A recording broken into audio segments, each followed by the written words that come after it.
తరాలు మారినా, యుగాలు మారినా, నాయకులు మారినా, ప్రభుత్వాలు మారినా సోంపేట పట్టణ అభివృద్ధి మాత్రం ఎక్కడ వేసిన గొంగలి అక్కడలాగానే ఉంది. మరి ప్రజల తలరాతలు మారేది ఎప్పుడు?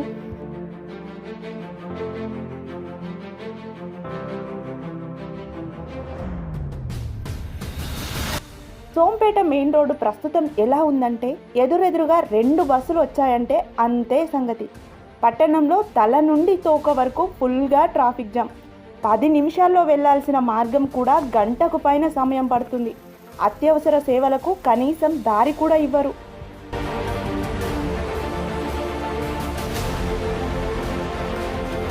ప్రధానంగా ఉదయం సాయంత్రం సమయాల్లో అయితే స్కూల్ కాలేజీ పిల్లలతో మెయిన్ రోడ్ పూర్తిగా బ్లాక్ అవుతుంది. దీనికి తోడు ర్యాష్ డ్రైవింగ్ కూడా ఉండడంతో ప్రజలకు ఇదొక తలనొప్పిగా మారింది.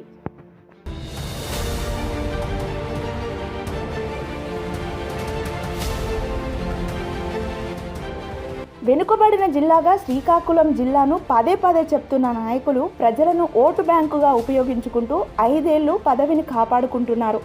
రోడ్డు కోసం నిధులు మంజూరయ్యాయని, ఇదిగో పనులు ప్రారంభం అవుతున్నాయని చెప్తూ ప్రజాప్రతినిధులు కాలయాపన చేస్తున్నారు.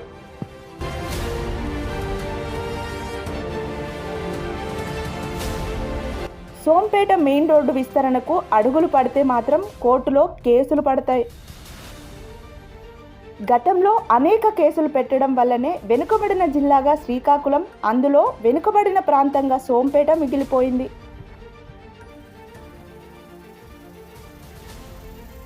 వ్యాపారంలో అంతో కొంత మెరుగైన ర్యాంక్ కలిగిన సోంపేట శ్రీకాకుళం జిల్లాలో శ్రీకాకుళం, పలాస తర్వాత 3వ స్థానంలో ఉంది.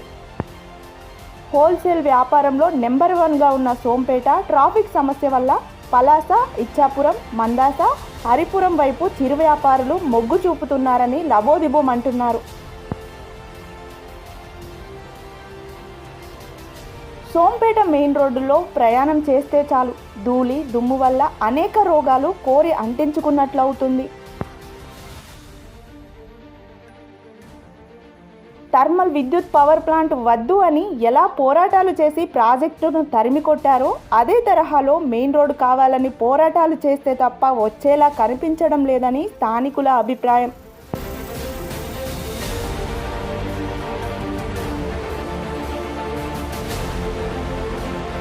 రెండు 2027 ఏడాదిలో సోంపేట గ్రామదేవతల ఉత్సవాలకు రంగం సిద్ధం చేస్తున్నారు. త్వరగా రోడ్డు విస్తరణకు నిధులు మంజూరు చేసి 3 నెలల్లో పనులు పూర్తి కావాలని ప్రజల కోరిక. త్వరితగతిన రోడ్డు విస్తరణ పనులు జరిపిస్తే సంబరాల్లో సిక్కోల్ డైరీస్ తరపున రచ్చరచ్చ చేద్దాం.